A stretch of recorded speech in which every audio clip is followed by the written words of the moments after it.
Assalamualaikum warahmatullahi wabarakatuh. Perkenalkan, nama saya George Hilman. Selaku perwakilan dari kelompok 5 akan membawakan materi tentang apoptosis. Ini merupakan jalur dari apoptosis. Apoptosis terdapat dalam sebuah sel. Ini merupakan sel yang akan mengalami sebuah apoptosis. Ini adalah bagian dalam. Ini merupakan sel-sel yang akan mengalami apoptosis. Ini adalah salah satu selnya. Ini adalah bagian dalam dari sebuah sel. Ini kita mulai dari jalur intrinsik dari apoptosis itu sendiri. Dimulai dari DNA damage. DNA damage terdapat dalam sebuah DNA. DNA damage akan mengaktifkan P53. Dia mengaktifkan P53 ke puma dan oksa. Selanjutnya akan ke mitokondria, mengaktifkan Bax dan Bak. Bax dan Bak mengaktifkan kaspase C. Kaspase C akan mengaktifkan APAF51, bentuk apoptosom, dan kaspase 3 dan 7. Sehingga apoptosis bisa terjadi. Ini adalah sel yang mengalami apoptosis dan siap mengepak dirinya untuk dimakan oleh makrofag. Berikutnya adalah jalur ekstrinsik dari apoptosis. Merupakan jalur ekstrinsik dari apoptosis. Dimulai dari ligan yang akan melekat pada DET reseptor. Dari sini ligan menempel pada DET reseptor DR5 dan DR4, mengaktifkan kaspase 8 dan 10. Kaspase 8 10 mengirim sinyal ke bit ke T-bit. T-bit akan mengirim ke mitokondria. Mitokondria akan mengaktifkan Bax dan Bak. Selanjutnya jalurnya akan sama seperti jalur intrinsik apoptosis. Apoptosis adalah mekanisme kematian sel yang terprogram yang penting dalam berbagai proses biologi.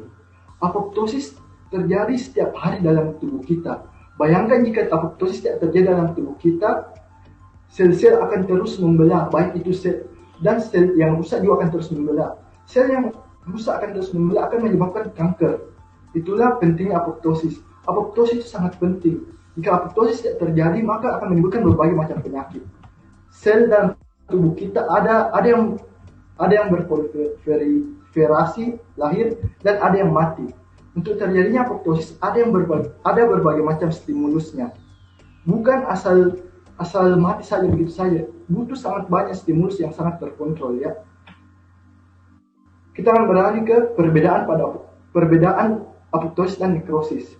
Perbedaan antara apoptosis dan nekrosis yaitu nekrosis merupakan bentuk kematian sel sebagai kematian sel yang terluka akut. Maksudnya yaitu nekrosis itu bisa terjadi saat kita misalnya jatuh. Jatuh itu menyebabkan kematian sel, menyebabkan luka sehingga sel menjadi rusak sehingga mengalami luka. Itulah disebut nekrosis. Apoptosis terjadi adalah proses yang diatur sedemikian rupa yang secara umum memberikan keuntungan selama siklus kehidupan suatu organisme. Maksudnya yaitu diatur sedemikian rupa, kita lihat di video tadi yaitu dimulai dari intrinsik, mulai dari DNA damage, sedangkan ekstrinsik mulai dari ligan. Banyak sekali alirannya tadi terlihat dan memberikan keuntungan ya. Dan kita lihat di sini dampak dari apoptosis. Terlalu banyak apoptosis menyebabkan sel mengalami kekacauan. Bisa menyebabkan penyakit berbagai macam seperti Alzheimer misalnya. Sebagaimana terlalu sedikit apoptosis juga menyebabkan proliferasi sel yang tidak terkontrol atau kanker. Ya, saya sudah jelaskan tadi di mana jika apoptosis sedikit terjadi, maka sel yang rusak itu akan terus membelah sehingga menyebabkan kanker. Itulah pentingnya apoptosis. Peran apoptosis dalam kesehatan dan penyakit. Selama perkembangan normal dan organisme multiseluler dan berlanjut sampai dewasa. 2. Bertanggung jawab terhadap pembentukan jaringan dan organ selama perkembangan embrio. Lihat di sini betapa pentingnya apoptosis. Selama embrio juga dia akan membentuk jaringan dan organ. Merupakan bagian penting dari regulasi sistem imun.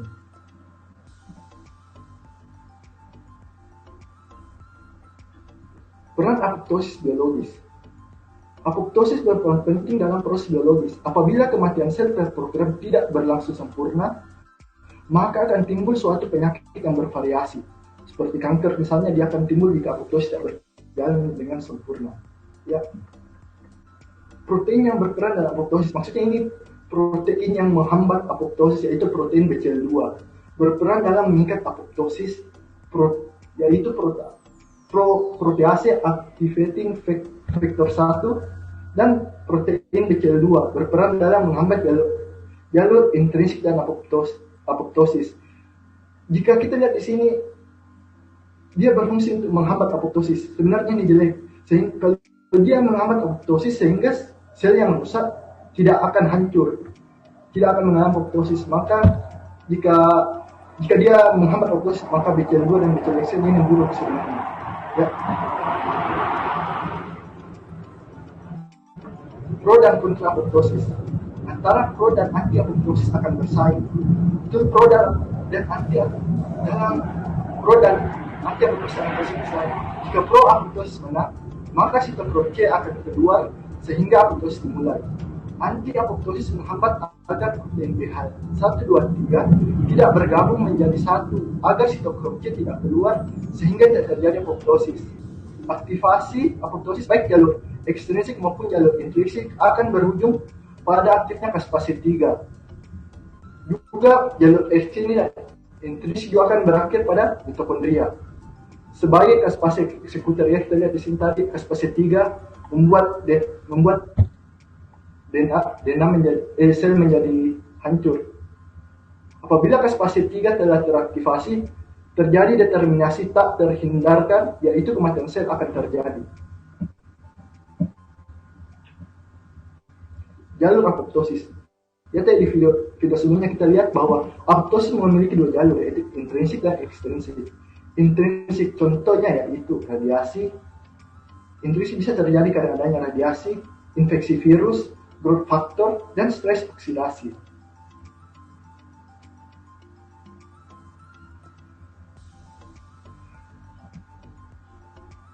Jalur pelaksana apoptosis. Jalur intrinsik diinisiasi melalui pelepasan faktor sinyal dari mitokondria. Jalur ekstrinsik diinisiasi melalui stimulasi dari reseptor kematian.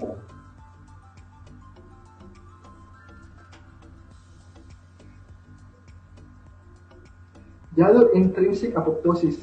Jalur intrinsik diinduksi oleh stres mitokondria yang disebabkan karena kehilangan faktor pertumbuhan sehingga menyebabkan gangguan dari mitokondria. Pengikatan sitokrom C oleh APAP2. Pengikatan sitokrom C oleh APAP1 akan terbentuk apoptosom. Kita lihat dari video tadi, APAP1 akan membentuk apoptosom. Apoptosom akan mengaktifasi caspase 9. Caspase awal yang diaktifkan sitokrom C, yang akan mengaktifasi caspase selanjutnya itu 3 dan 7. Protein yang berperan dalam apoptosis akan dinyalakan sehingga menjadi anti-apoptosis, yaitu BCL2 dan BCL-XL. Dan pro-apoptosis ini merupakan yang sangat bagus untuk apoptosis, yaitu jika pro-apoptosis menang, yaitu berupa BH1, 2, dan 3.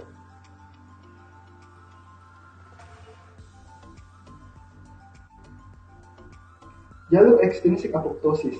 Jalur ekstrinsik dimulai dari pelepasan molekul signal ligan. Ligan mulai masuk ke reseptor oleh sel lain yang bukan mengalami apoptosis. Lalu ligan berikatan dengan reseptor kematian yang terletak pada transmembran sel target yang memiliki apoptosis. Kita lihat di video tadi yang melekat pada reseptor. Kemudian ligan yang berikatan akan mengakibatkan caspase inisiator 8 membentuk trimer dengan adaptor FADD, yaitu reseptor. Kompleks yang terbentuk dari ligan reseptor dan FADD adalah kompleks sel pemicu kematian, yaitu akan mengakibatkan caspase 8 dan 10 bit, mengakibatkan T-bit dan mitokondria, dan hingga sampai ke caspase 7, 3 dan 7. Ya.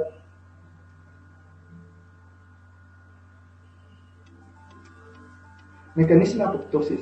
Secara garis besar, apoptosis dibagi menjadi 4 tahap, yaitu adanya sinyal kematian, yaitu penginduksi apoptosis, yaitu berupa signal, yaitu jika intrinsik dimulai dari DNA damage, sedangkan ekstrinsik dimulai dari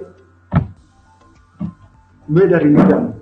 Tahap integrasi atau pengaturan apoptosis, yaitu dimulai dari transduksi sinyal, induksi gen apoptosis yang berhubungan, dan lain-lain. Tahap pelaksanaan apoptosis yaitu degradasi DNA dan pembongkaran sel.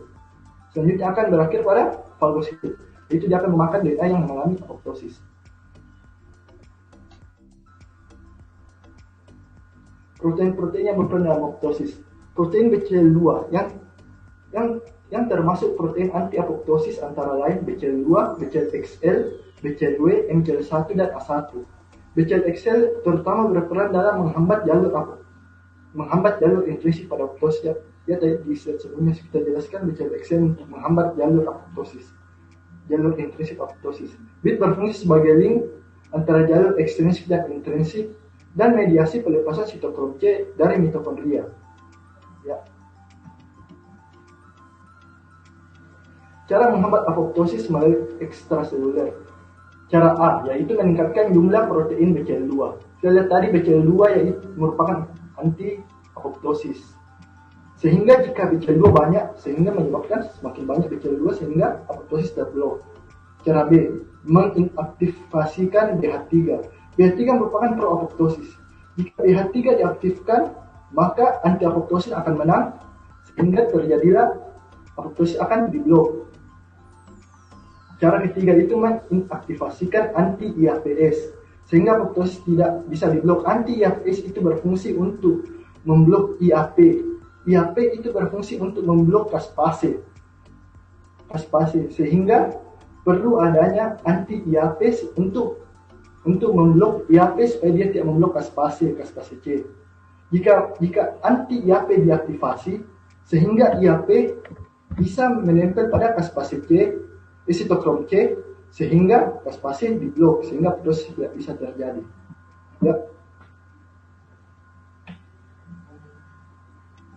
Kesimpulan, apoptosis merupakan fenomena yang masih terus diteliti, memegang peran penting dalam homeostasis organisme multiseluler, serta dapat mengatasi penyakit. Namun malfungsi proses apoptosis akan menimbulkan penyakit seperti kanker, neurodegeneratif, dan autoimun. Terima kasih. Sekian dari kelompok 5. Assalamualaikum warahmatullahi wabarakatuh.